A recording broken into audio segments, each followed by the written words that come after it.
आज मैं आपके साथ पूरी किताब का सारांश साझा करने जा रही हूँ, जो मैंने the art of thinking clearly किताब से सीखा है, जिसके लेखक रॉल्फ डोबेली है। ये बुक इंटरनेशनल बेस्ट सेलर रही है और इसमें कॉग्निटिव बायसनेस और मेंटल शॉर्टकट के बारे में बताया गया है। इसमें इन कॉन्सेप्ट्स को शॉर्ट में बड़ी आसान भाषा में समझाया गया है। हमारा ब्रेन हमें कई तरह से बेवकूफ बनाता है। ये कॉग्निटिव गलतियां पुराने जमाने में हमारे जिंदा रहने के लिए इम्पोर्टेंट था, लेकिन आजकल के मॉडर्न वर्ल्ड में ये ज्यादातर परेशानियों का कारण बन गया है। इस समरी में आप सीखेंगे कि कैसे इनसे बचा जाए और ज्यादा क्लियरली कैसे सोचा जाए। रॉल्फ डोबेली एक राइटर और एंटरप्रेन्योर हैं। उन्होंने साइकोलॉजी में MBA और PhD की है। रॉल्फ डोबेली वर्ल्ड माइंड्स के फाउंडर भी है, जो बड़े बड़े बिजनेसमैन, साइंटिस्ट, आर्टिस्ट और थिंकर्स की एक कम्युनिटी है। उन्होंने the art of the good life और स्टॉप रीडिंग द न्यूज जैसी फिक्शन और नॉन फिक्शन किताबें भी लिखी हैं। हम इस बुक में इन सभी टॉपिक को कवर करने वाले हैं। पहला द ब्लैक स्वन, दूसरा सोशल प्रूफ्स, तीसरा कस्ट फाजी, चौथा रेसिप्रोसिटी, पांचवा एनवी, छठवां द पैराडॉक्स ऑफ चॉइस, सातवां शो ऑफ योर नॉलेज, आठवां लाइकिंग बायस। इंट्रोडक्शन। क्या आपके साथ कभी ऐसा हुआ है कि आपने किसी सामान की जरूरत ना होते हुए भी उसे सेल्समैन के अच्छे और फ्रेंडली नेचर की वजह से खरीद लिया हो? क्या आप हमेशा मजरिती लोगों की पसंद के हिसाब से सामान खरीदते हैं? क्या आपको अपने किसी दोस्त से जलन हुई है? क्या आपको कई ऑप्शंस में से एक को चुनना मुश्किल लगता है? अगर आपका जवाब हाँ है, तो आप भी दूसरे लोगों की तरह ही हैं। आप भी गलत सोच की पकड़ में हैं। इस समरी से आपको पता चलेगा कि क्यों लोग क्लियरली सोचने में फेल हो जाते हैं। आप कॉग्निटिव बायसनेस और मेंटल शॉर्टकट के फायदे और नुकसान के बारे में भी जानें। यह समरी आपको फैसले लेने में ज्यादा लॉजिकल और बेहतर बनने में मदद करेगी। द ब्लैक स्वन। सदियों से लोग यही सोचते आए थे कि हंस सिर्फ सफेद होते हैं। किसी ने भी दूसरे रंग के हंस कभी नहीं देखे थे, इसलिए सभी ने मान लिया था कि हंस सिर्फ सफेद ही होंगे। हालांकि 1697 में विलियम डी व्लामिंग नाम के एक्सप्लोर ओपन पेरेंट्सिस खोज करने वाले क्लोज पेरेंट्सिस ने ऑस्ट्रेलिया में काले हंस को देखा। तब से ब्लैक स्वन यानी काला हंस रियल, इम्पॉसिबल, अनप्रिडिक्टेबल और हैरान करने वाली घटना का सिंबल गया है। स्टैटिस्टिशियन और ऐसे लिखने वाले नसीम निकोलस तालेब ने अपनी किताब द ब्लैक स्वान में इस कॉन्सेप्ट के बारे में बताया है। आइए इसका एक एग्जाम्पल देखते हैं। हर दिन डाउ जोन्स इंडेक्स थोड़ा ऊपर या नीचे गिरता रहता है।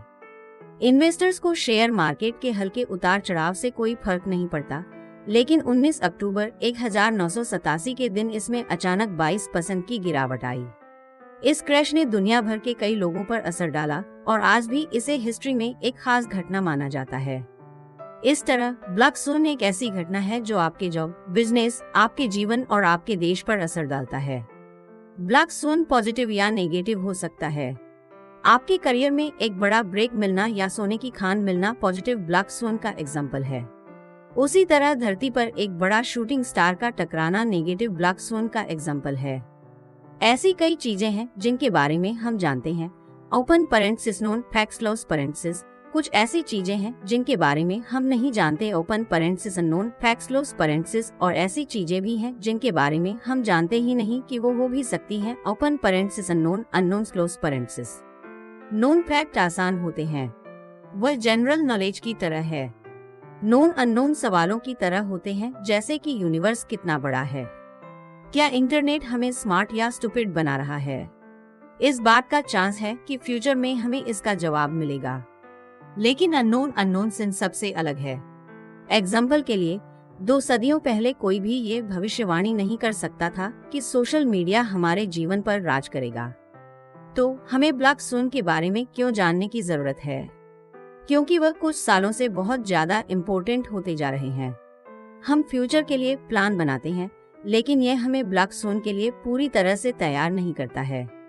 इसके अलावा हमारा ब्रेन शिकार करने और चीजों को इकट्ठा करने में मदद करते हुए डेवलप हुआ है।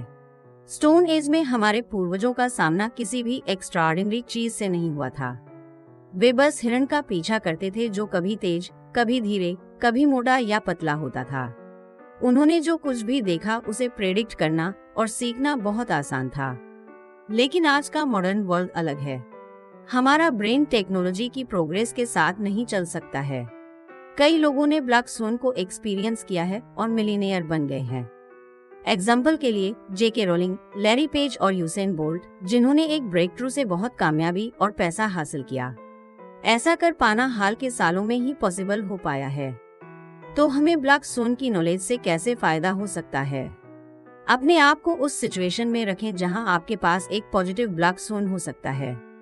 बड़े बड़े बिजनेसमैन, आर्टिस्ट और इन्वेस्टर जैसे लोगों के पास ज्यादा मौके होते हैं, क्योंकि किसी न किसी दिन बहुत से लोगों को उनका प्रोडक्ट पसंद आ जाता है। दूसरी ओर एम्प्लॉइज, जर्नलिस्ट या डेंटिस्ट जैसे लोग जो अपना टाइम बेचते हैं, उनके पास कम मौके होते हैं, क्योंकि उनका बड़ा ब्रेक कभी नहीं आता है। नॉर्मली आप कर्ज से दूर रहकर, पैसे बचाकर और सावधानी से अपने पैसे इन्वेस्ट करके नेगेटिव ब्लैक स्वन से बच सकते हैं। बचत करें, चाहे आपको बड़ा ब्रेक मिले या ना मिले।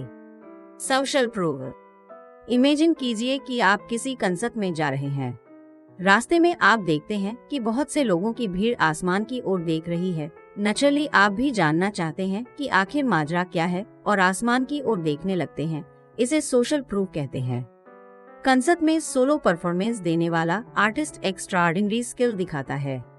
ऑडियंस में से कोई एक ताली बजाने लगता है और देखते ही देखते बाकी लोग भी ताली बजाने लगते हैं, जिसमें आप भी शामिल हैं।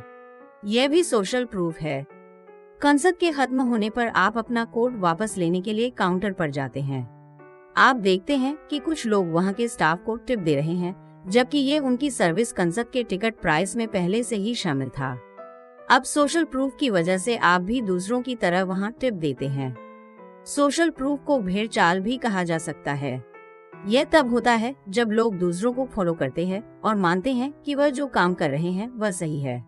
जब ज्यादा लोग कोई काम करते हैं या किसी बात को मानते हैं, तो ऐसा मान लिया जाता है कि वह सही व्यवहार या विचार ही होगा। इंसान बिना सोचे समझे दूसरों की देखा देखी करता है। फैशन, फूड और ट्रेंड के पीछे का कारण यही सोशल प्रूफ ही है। इसके नेगेटिव इफेक्ट भी हो सकते हैं, जैसे जब लोग शेयर मार्केट में घबरा जाते हैं या धर्म के नाम पर एक साथ सामूहिक आत्महत्या कर लेते हैं। 1950 में फेमस साइकोलॉजिस्ट सोलोमन एश ने एक सिंपल सा एक्सपेरिमेंट किया। इसमें दिखाया गया कि कैसे आपके दोस्तों का दबाव आपके कॉमन सेंस को बर्बाद कर सकता है। इसमें एक पार्टिसिपेंट को 4 लाइन बना हुआ एक कागज का टुकड़ा दिया गया। उस पार्टिसिपेंट को सेम हाइट वाले उस लाइन को चुनना था जो ओरिजिनल लाइन के बराबर ऊंचाई वाला था। लाइनें छोटी थी, लाइन भी लंबी और लाइन सी ओरिजिनल लाइन के जितनी लंबी थी। जब पार्टिसिपेंट टेस्ट रूम में अकेला होता था तो वो हमेशा सही जवाब दे रहा था। तब उसे ये काम आसान लग रहा था। लेकिन फिर उस साइकोलॉजिस्ट ने 5 एक्टर्स हायर किए, जिन्हें उस पार्टिसिपेंट के साथ उस कमरे में टेस्ट में हिस्सा लेने के लिए कहा गया। उन्हें कहा गया था कि उन्हें आंसर में लाइन ए को चुनना है। उन सब की बात सुनने के बाद पार्टिसिपेंट सोच में पड़ गया और अब 33% बार उसने गलत आंसर बताया, क्योंकि वह उन 5 एक्टर्स से इन्फ्लुएंस हो गया था जिन्होंने लाइन सी की जगह लाइन ए को सही जवाब बताया था। सोशल प्रूफ का हम पर इतना गहरा असर क्यों पड़ता है? ये हमारे पूर्वजों के लिए जिंदा रहने की एक अच्छी स्ट्रेटजी थी। इमेजिन कीजिए कि 50,000 साल पहले आप सेरेंगेटी के मैदानों पर दूसरे लोगों के साथ शिकार करने गए हैं। अचानक से वे सभी भागकर झाड़ियों के पीछे छुप जाते हैं। अब आप क्या करेंगे? क्या आप रुककर ये सोचेंगे कि उन लोगों ने शेर देखा या कोई ऐसा जानवर जिसे खाया जा सकता था? नहीं, आप तुरंत उस ग्रुप को फॉलो करेंगे। पहले काम करो, बाद में सोचो। उस जमाने में जो इंसान दूसरों से अलग व्यवहार करता था वो शायद जिंदा नहीं बचता होगा। आप उस होमो सेपियंस के वंश से हैं जो दूसरों की नकल करते थे और जिंदा बच पाते थे। इस तरह सोशल प्रूफ हम में गहराई से समाया हुआ है।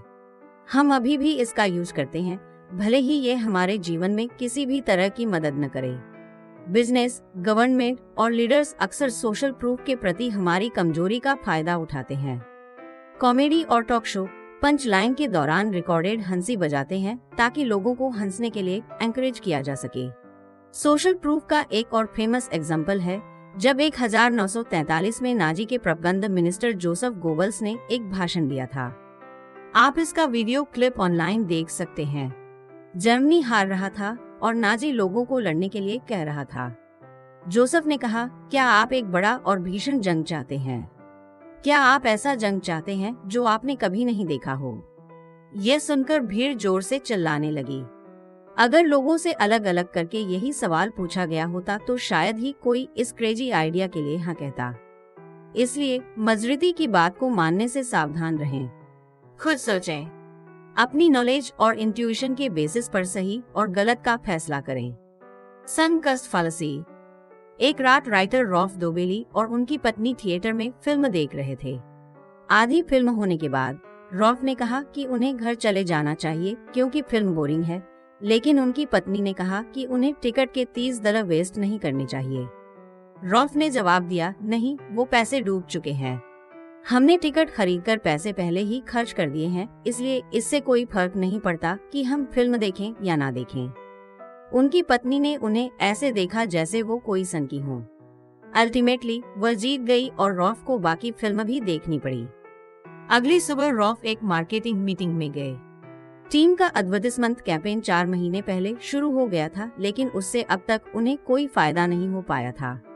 रॉल्फ उन मेंबर्स में से एक थे जो अब इस कैंपेन को बंद करना चाहते थे, लेकिन कंपनी के एडवर्टाइजिंग मैनेजर ने जोर देकर कहा कि उन्होंने कैंपेन में बहुत पैसा लगा दिया है।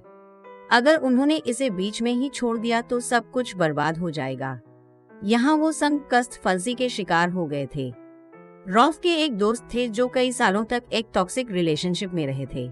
वो लड़की बार बार उनके दोस्त को धोखा देती, फिर वापस आती, सॉरी बोलती और फिर कभी ऐसा ना करने का वादा करती। उस दोस्त ने रॉल्फ को बताया कि उसने अपने रिश्ते में इतना कुछ दिया है कि सब कुछ इस तरह छोड़ देना ना तो आसान है और ना सही। संक कस्ट फल्सी तब होता है जब हम किसी चीज में बहुत ज्यादा टाइम, एनर्जी, पैसा या प्यार लगा देते हैं। ये इन्वेस्टमेंट हमें तब भी रोके रखती है जब हम पहले से ही बहुत कुछ खो चुके होते हैं। उसमें हम जितना ज्यादा इन्वेस्ट करते जाते हैं, उसे कंटिन्यू रखने की इच्छा भी उतनी ही बढ़ती जाती है। इन्वेस्टर अक्सर इस फल्सी का शिकार हो जाते हैं। वो जब स्टॉक खरीदते हैं तो वो सिर्फ स्टॉक का करंट प्राइस देखते हैं, लेकिन ऐसा करना गलत है।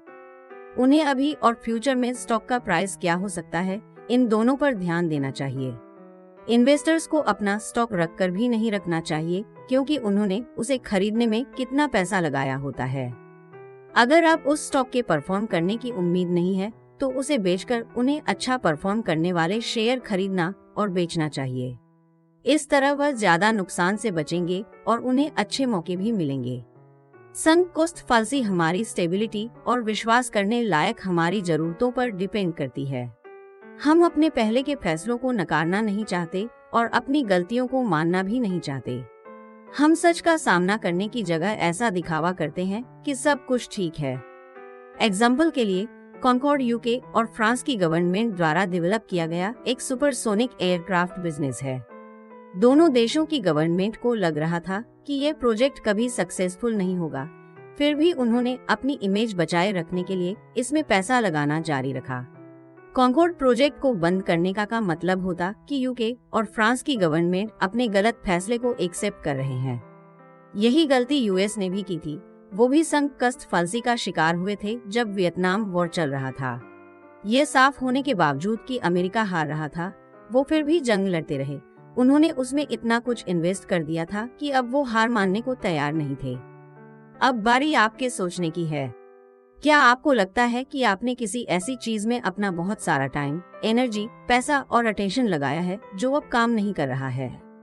आप उस चीज में कितना दे चुके हैं, इस पर ध्यान मत दीजिए, बल्कि अगर आप उसे छोड़ सकते हैं तो इसे छोड़ दीजिए और फ्यूचर के बारे में सोचिए।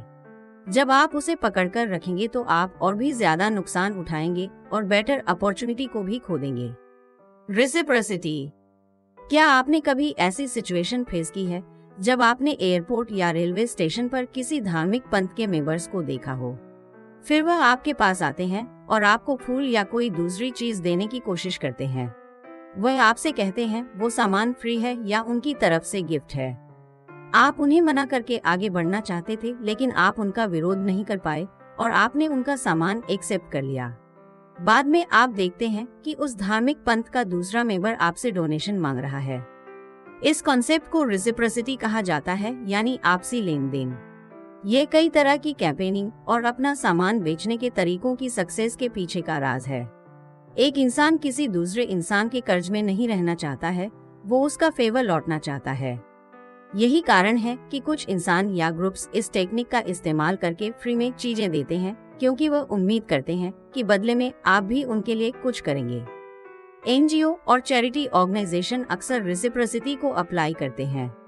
एग्जाम्पल के लिए, एक एनवायरमेंटल ऑर्गेनाइजेशन खूबसूरत जगहों के पोस्ट कार्ड बांटता है।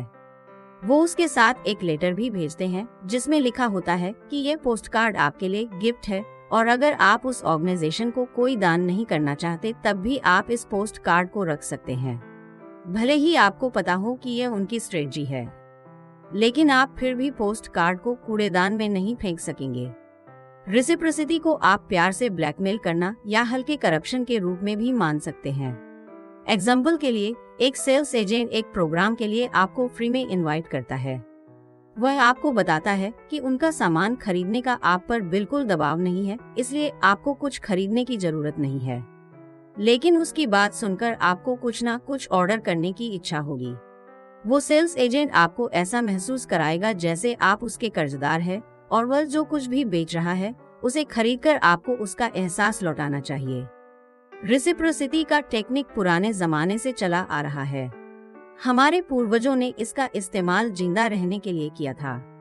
उस समय इंसान को इस बात की गारंटी नहीं होती थी कि उसे रोज खाना मिल पाएगा या नहीं। इमेजिन कीजिए कि एक दिन किस्मत से आप एक बड़े से हिरण का शिकार करते हैं। अब आप पूरे हिरण को एक ही दिन में तो नहीं खा सकते हैं, इसलिए आप उसका कुछ हिस्सा अपने साथियों के साथ शेयर करते हैं। तो अगली बार जब आपके साथी किसी बड़े जानवर को पकड़ेंगे तो वह भी उसे आपके साथ शेयर करेंगे। जिंदा रहने की तकनीक के अलावा रेसिप्रोसिटी रिस्क मैनेजमेंट का भी काम करता है। रेसिप्रोसिटी उन इंसानों के बीच कोऑपरेशन यानी एक दूसरे की मदद या सहयोग करने की चाबी बनता है जिनका आपस में कोई रिश्ता नहीं है। बिजनेस, पैसा कमाने और ग्रोथ के लिए भी रेसिप्रोसिटी की जरूरत पड़ती है। रेसिप्रोसिटी और लेन देन के बिना कोई ग्लोबल इकोनॉमी और इकोनॉमी का कोई कॉन्सेप्ट नहीं होगा। ये रेसिप्रोसिटी का पॉजिटिव साइड है, लेकिन मैनिपुलेशन करना और बदला लेने की भावना रखना इसका नेगेटिव साइड है। दो ऑपोजिट साइड तब तक आपस में लड़ते रहेंगे जब तक उनमें से कोई एक इससे पीछे हटने का फैसला नहीं कर ले। ये कॉन्सेप्ट बदला लेने की भावना को दिखाता है। तो अब जब आप रेसिप्रोसिटी के बारे में जान चुके हैं, तो अगली बार जब कोई आपको कोई चीज मुफ्त में देने की कोशिश करे तो समझ जाएगा कि वो बदले में आपसे कुछ चाहता है। एनवी, आप किस सिचुएशन से सबसे ज्यादा बुरा फील करेंगे? ओपन पैरेंथेसिस क्लोज पैरेंथेसिस आपके दोस्त की सैलरी बढ़ जाती है लेकिन आपकी उतनी ही रहती है। ओपन पैरेंथेसिस क्लोज पैरेंथेसिस आपके दोस्त और आपकी दोनों की सैलरी उतनी ही रहती है। ओपन पैरेंथेसिस क्लोज पैरेंथेसिस आपके दोस्त और आपकी दोनों की सैलरी में 10% की कटौती की जाती है। अगर आपका जवाब situation open parenthesis close parenthesis है तो चिंता ना करें, क्योंकि आप भी दूसरों की तरह जलन महसूस कर रहे हैं। जलन एक नॉर्मल इमोशन है जो इंसान के स्वभाव का हिस्सा है। एक पुरानी कहानी है जो इस तरह है। एक किसान को एक जादुई चिराग मिलता है। जब वो उस चिराग को रगड़ता है तो उसमें से एक जिन निकलता है। जिन कहता है कि वह किसान की एक इच्छा पूरी करेगा। किसान कुछ देर सोचता है, फिर कहता है, मेरे दोस्त के पास एक गाय है लेकिन मेरे पास नहीं है, इसलिए मैं चाहता हूँ कि उसकी गाय मर जाए। सुनकर अजीब लगा ना, लेकिन आप भी कभी ना कभी उस किसान के जैसी सिचुएशन में जरूर रहे होंगे। एग्जाम्पल के लिए, आपके कलीग को बड़ा बोनस मिलता है और आपको सिर्फ एक गिफ्ट चेक, तब आपको भी जलन जरूर महसूस हुई होगी। हो सकता है कि इसके बाद आप उस कलीग से बात करना अवॉइड करने लगे, उसकी मदद करने से मना करने लगे, या उसके किसी भी सजेशन से आप सहमत नहीं होते थे। हो सकता है कि आपके मन में ये ख्याल तक आया हो कि उसके साथ कुछ बुरा हो जाए। जलन बड़ा ही स्टूपिड सा इमोशन है। गुस्सा या उदासी की तुलना में इसे स्विच ऑफ करना ज्यादा आसान है। जलन महसूस करने से आपको कुछ भी हासिल नहीं होगा। आप किसी के पैसे, स्टेटस, सुंदरता, टैलेंट, सक्सेस से जल सकते हैं, लेकिन यह आपको सिर्फ दुखी करेगा और आपका टाइम बर्बाद करेगा। एनवी यानी ईर्ष्या और जलन को अक्सर एक मान लिया जाता है, लेकिन एनवी का मूल कारण कोई चीज होता है जबकि जलन का मूल कारण कोई इंसान होता है। एनवी 2 लोगों के बीच होता है, जबकि जलन में 3 लोग शामिल होते हैं। एग्जाम्पल के लिए, जोश सैम से जलन महसूस करता है क्योंकि पड़ोस की सुंदर लड़की उसे ज्यादा इम्पोर्टेंस देती है। यहाँ समझने वाली बात यह है कि हम अपने उम्र, अपने जैसे करियर और स्टेटस वाले लोगों से जलन महसूस करते हैं। हमें सालों पहले हुए एंटरप्रेन्योर से जलन नहीं होती है। हम जानवरों या पेड़ पौधों से जलन महसूस नहीं करते हैं। हम दूसरे देश के मिलीनियर से भी नहीं, बल्कि अपने शहर में रहने वाले मिलीनियर से जलन महसूस करते हैं। हम उन सक्सेसफुल लोगों से जलन महसूस करते हैं जिनका बैकग्राउंड हमारे जैसा ही था। अगर आप एक सीईओ हैं, तो आप दूसरे अमीर सीईओ से जलन होगी। अगर आप एक सुपर मॉडल हैं, तो आप ज्यादा फेमस सुपर मॉडल से जलन महसूस करते होंगे। जैसा कि अरिस्टोटल ने कहा था, एक कुम्हार दूसरे कुम्हार से ईर्ष्या करता है। इस तरह आप एक प्रैक्टिकल गलती पर पहुंचते हैं। इमेजिन कीजिए कि आपका स्टार्टअप सक्सेसफुल हो जाता है और आप न्यूयॉर्क के भीड़भाड़ वाले पड़ोस को छोड़कर अपर ईस्ट साइड में रहने चले जाते हैं। कुछ महीनों तक आप अपने पैसे और स्टेटस का मजा लेते हैं। आपके दोस्त आपके नए एड्रेस और आपकी अचीवमेंट से इम्प्रेस होते हैं। लेकिन जल्दी ही आपको एहसास होता है कि अपर ईस्ट साइड के कई लोगों के पास आपसे भी ज्यादा अच्छे अपार्टमेंट हैं। आपके नए दोस्तों के ग्रुप में आप सबसे गरीब है। जिन चीजों की आप पहले परवाह नहीं करते थे या चाहते नहीं थे, अब वो सब आपको परेशान करने लगती हैं, जैसे लग्जरी आइटम और क्लब का मेंबरशिप वगैरह। तो आप जलन को कैसे कंट्रोल कर सकते हैं? सबसे पहले तो अपनी तुलना किसी से ना करें। दूसरा, अपनी एबिलिटीज को ढूंढें, यानी एक ऐसा एरिया जिसमें आप सबसे ज्यादा अच्छे हैं। इससे कोई फर्क नहीं पड़ता कि आपकी एबिलिटी का घेरा कितना छोटा है। इम्पोर्टेंट बात तो यह है कि आप उस स्किल में बेस्ड होने चाहिए। जलन भी बाकी सभी भावनाओं की तरह है। इसकी जड़ हमारे पूर्वजों से जुड़ी हुई है।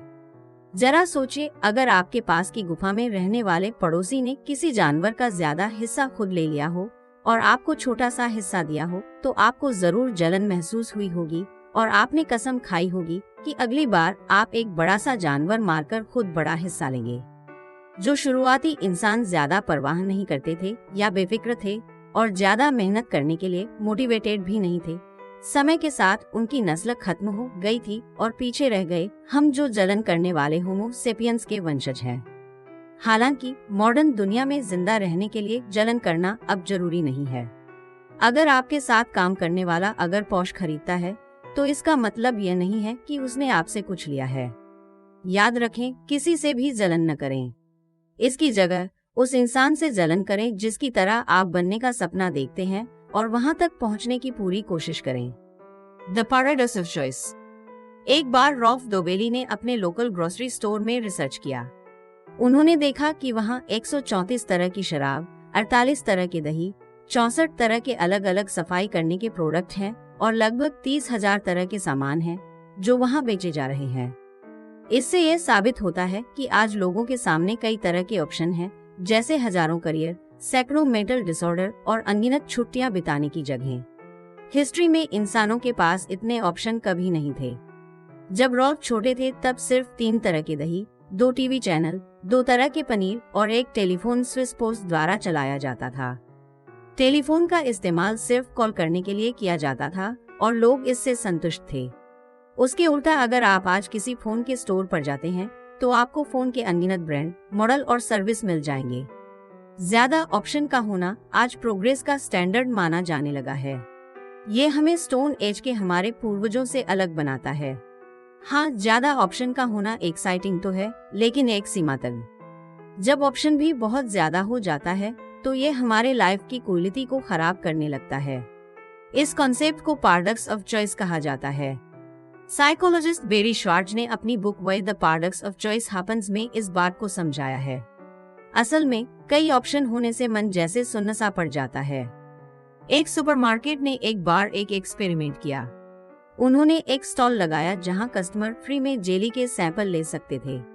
वहां टोटल 24 तरह की जेली थी और कस्टमर जितना चाहे उतनी जेली को टेस्ट कर सकते थे और फिर डिस्काउंट पर उसे खरीद सकते थे। अगले दिन सुपरमार्केट के मालिक ने वही एक्सपेरिमेंट दोबारा किया, लेकिन इस बार उन्होंने जेली के सिर्फ 6 फ्लेवर डिस्प्ले किए। तो इसका रिजल्ट क्या हुआ? दूसरे दिन ज्यादा लोगों ने जेली खरीदी थी। पहले दिन लोगों को 24 अलग अलग तरह की जेली में से चुनना मुश्किल लग रहा था, इसलिए उन्होंने कुछ भी नहीं खरीदा था। सुपरमार्केट के मालिक ने यही एक्सपेरिमेंट दूसरे प्रोडक्ट पर भी आजमाया और उन्हें सेम रिजल्ट मिला। कम ऑप्शन होने पर अगले दिन ज्यादा प्रोडक्ट बिके थे। पैराडॉक्स ऑफ चॉइस का दूसरा कारण यह है कि अक्सर ज्यादा ऑप्शन होने से गलत फैसले लिए जाते हैं।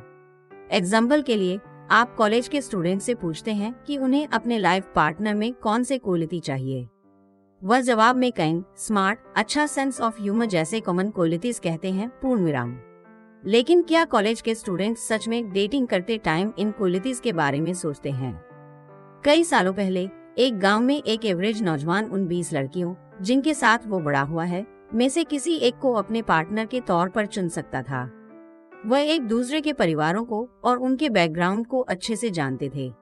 यहाँ नौजवान का फैसला असल में कॉमन पॉजिटिव क्वालिटीज पर बेस्ड होता था। आजकल के यंग लोगों के पास ऑनलाइन डेटिंग जैसे ऑप्शन अवेलेबल हैं, जहाँ उनके पास चुनने के लिए लाखों लोग हैं, लेकिन उन्हें इतने सारे ऑप्शन में से किसी एक को चुनना मुश्किल लगता है। इस तरह उनका ब्रेन उनके डिसीजन को एक क्राइटेरिया पर लाकर लिमिटेड कर देता है, जो है फिजिकल अपीयरेंस यानी लुक्स। पैराडॉक्स ऑफ चॉइस का तीसरा कारण यह है कि ज्यादा ऑप्शन होने से निराशा होती है। एग्जाम्पल के लिए, आप नए जूते खरीदना चाहते हैं। जब स्टोर में 200 वैरायटी के जूते हो तो आप कैसे यकीन करेंगे कि आप सबसे अच्छे जूते चुन रहे हैं? इसका जवाब है कि आप नहीं चुन पाएंगे। आपके पास जितने ज्यादा ऑप्शन होंगे, आप उतने ही ज्यादा कंफ्यूज और नाखुश या असंतुष्ट होंगे। तो अब इस प्रॉब्लम का उपाय क्या है? उपाय ये है कि किसी स्टोर में जाने या ऑनलाइन ढूंढने से पहले ध्यान से सोचें कि आपको क्या पसंद है। अपने क्राइटेरिया की लिस्ट बनाएं और उस पर टिके रहें। साथ ही ये एक्सेप्ट करें कि आप कभी भी परफेक्ट डिसीजन नहीं ले सकते हैं। अपनी पसंद की गई चीज से खुश और संतुष्ट रहना सीखें। यही बात लाइफ पार्टनर ढूंढने पर भी अप्लाई होती है।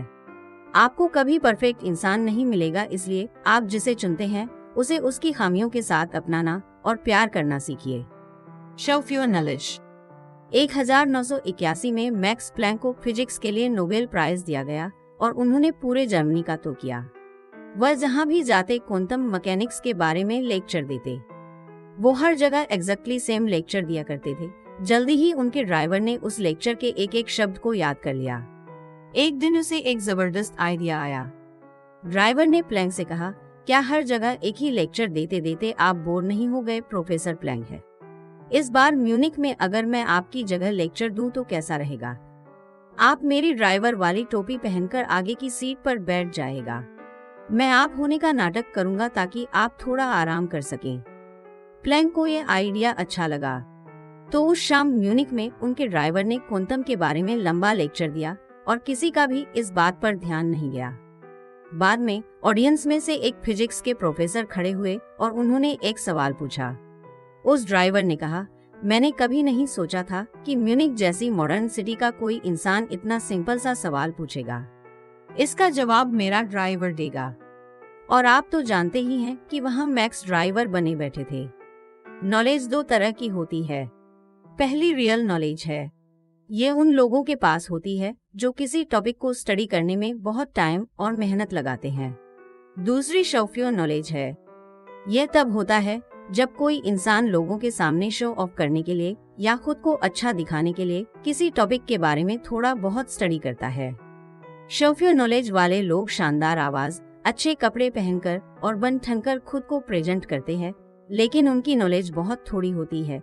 वे ऐसे बोलते हैं जैसे किसी स्क्रिप्ट को देखकर पढ़ रहे हों। बदकिस्मती से हमें हमेशा शेल्फ योर नॉलेज का यूज करके मूर्ख बनाया जाता है। न्यूज एंकर और जर्नलिस्ट इसके एग्जाम्पल हैं। वैसे तो न्यूज एंकर उन टॉपिक्स के बारे में बड़े जानकार लगते हैं जिनके बारे में वो न्यूज प्रेजेंट करते हैं, लेकिन असल में वो बस एक रेडी स्क्रिप्ट को ही पढ़ते हैं। न्यूज एंकर ऐसे पैनल डिस्कशन ऑर्गेनाइज करते हैं जिसके बारे में उन्हें खुद पूरी नॉलेज नहीं होती है। इसी बीच कुछ जर्नलिस्ट ऐसे भी होते हैं जिन्हें कुछ टॉपिक्स की रियल नॉलेज होती है जो उन्होंने सालों के रिसर्च के बाद हासिल की होती है। वह टॉपिक की गहराई को समझने की और उसमें शामिल लोगों की कहानियों को जानने की पूरी कोशिश करते हैं। हालांकि कई जर्नलिस्ट अभी भी शेल्फ योर नॉलेज की लिस्ट में आते हैं।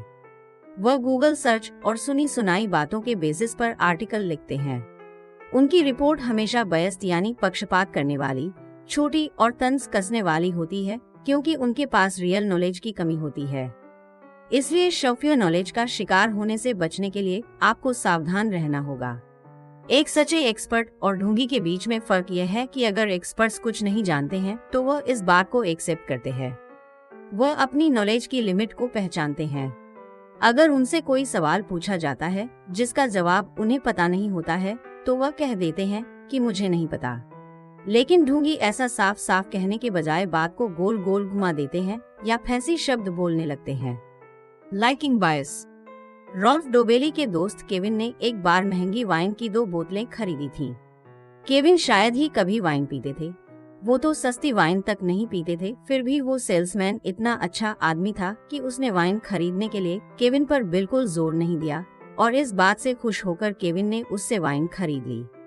इस बीच जो गिरार्ड एक कार सेल्समैन है, शायद वह दुनिया के सबसे सक्सेसफुल कार सेल्समैन है, जो ने सभी सेल्स एजेंट्स को एक कमाल की टिप दी कि सबसे इफेक्टिव सेल्स टेक्निक है कस्टमर को ये विश्वास दिलाना कि आप उन्हें पसंद करते हैं और उनकी परवाह करते हैं।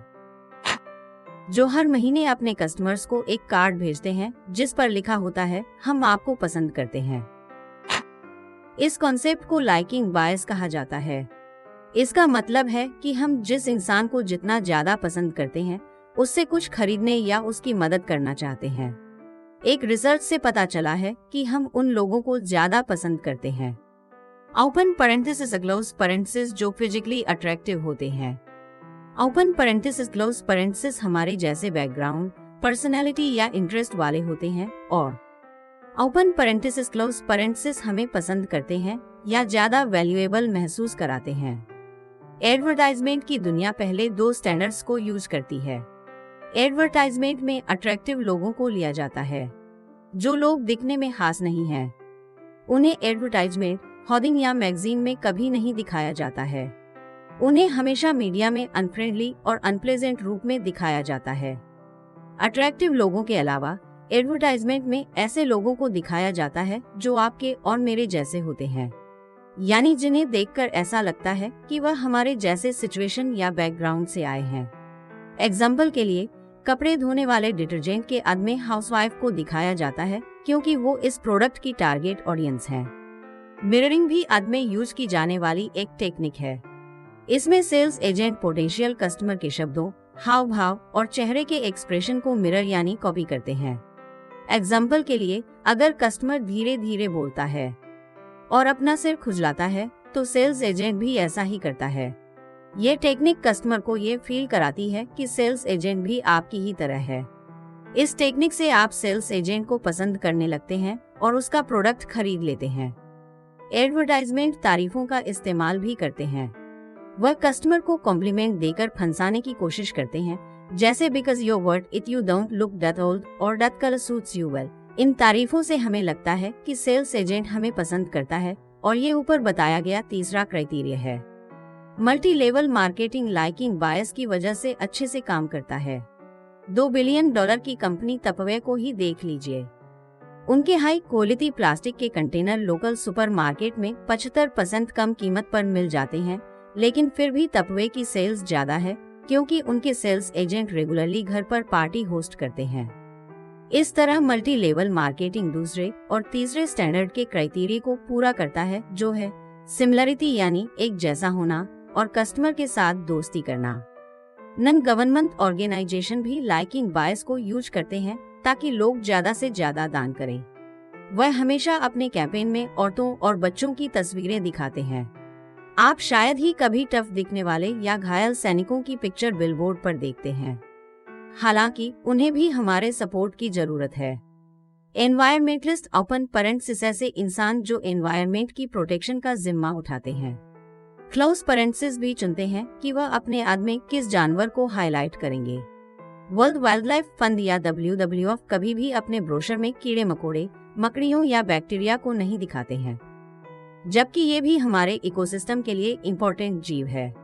इसकी जगह WWF क्यूट से पाड़ा, पोलर बेयर और कोआला की पिक्चर यूज करते हैं। कोई जानवर जितना इंसान की तरह व्यवहार करता है उतना ही हम उसे पसंद करते हैं। बहुत से लोग कुत्तों को पसंद करते हैं, लेकिन बहुत कम लोग होंगे जो कीड़ों को पसंद करते हैं। जब बोन स्किपर मक्खियों की जाति खत्म हो गई थी तो किसी को उसकी परवाह नहीं थी, लेकिन हम एम्पर पेंगुइन की जाति खत्म होने को लेकर चिंता करते हैं। रॉल्फ डोबेली के एक दोस्त थे डेविड। वो ऑयल पंप के डीलर थे। डेविड ने एक बार फरन में एक पाइपलाइन के लिए $10 मिलियन का डील किया था। डोबेली ने अपने दोस्त को चिढ़ाते हुए कहा कि यह सब उन्होंने रिश्वत देकर खरीदा है, लेकिन ऐसा नहीं था। डेविड और उनके क्लाइंट एक बार मीटिंग कर रहे थे। अचानक वो सेलिंग के बारे में बात करने लगे। बातें करते करते उन्होंने जाना कि उन दोनों को ही सेलिंग करना कितना पसंद है। उसके बाद बिजनेस मीटिंग से उनका ध्यान पूरी तरह हटकर सेलिंग के टॉपिक पर चला गया। उसी मिनट से वो क्लाइंट डेविड को पसंद करने लगा और वह अच्छे दोस्त बन गए, इसलिए उन्होंने डेविड को डील दे दी थी। अगर आप एक सेल्स एजेंट हैं तो अपने कस्टमर की तारीफ कीजिए, उनके बारे में कुछ पॉजिटिव सोचिए। अगर आप एक कस्टमर हैं तो इस बात पर पूरा ध्यान दीजिए कि वो प्रोडक्ट आपके लिए अच्छा है या नहीं। उस प्रोडक्ट के सेल्स एजेंट पर ज्यादा ध्यान मत दीजिए। कंक्लूजन। सबसे पहले आपने ब्लैक स्वन के बारे में जाना। इसका संबंध रेयर और अनप्रिडिक्टेबल इवेंट से है। पैसे बचाकर, कर्ज से दूर रहकर और चौकन्ने इन्वेस्टर बनकर आप नेगेटिव ब्लैक स्वन से बच सकते हैं। दूसरा, आपने सोशल प्रूफ के बारे में सीखा। यह तब होता है जब लोग मेजॉरिटी लोगों के व्यवहार को फॉलो करते हैं। इसमें फंसने से बचने के लिए थोड़ा टाइम लेकर खुद सोचें और फिर फैसला करें। तीसरा, आपने संक कस्ट फल्सी के बारे में सीखा। यह किसी भी चीज में बहुत ज्यादा इन्वेस्ट करने और उसे न छोड़ने की गलती के बारे में बताता है। इस बात पर ध्यान ना दें कि आपने कितना इन्वेस्ट किया है, बल्कि इस बात पर ध्यान दें कि अगर आप अड़े रहे तो आपको कितना नुकसान होगा। चौथा, आपने रेसिप्रोसिटी के बारे में सीखा। ये देने और लेने का प्रोसेस है। रेसिप्रोसिटी के अपने फायदे और नुकसान है। उन लोगों से सावधान रहें जो आपको फ्री में चीजें देते हैं या मुफ्त में आपके लिए कोई काम करते हैं, क्योंकि असल में वह बदले में कुछ लेने की उम्मीद करते हैं। पांचवा, आपने जलन के बारे में समझा। ये एक नॉर्मल लेकिन स्टूपिड सा इमोशन है। कभी भी खुद को दूसरों से कंपेयर ना करें।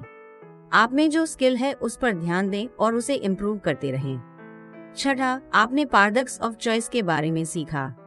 इसका मतलब है कि हमारे पास जितने ज्यादा ऑप्शन होंगे, हमें चुनने में उतना ही मुश्किल और स्ट्रगल करना पड़ेगा।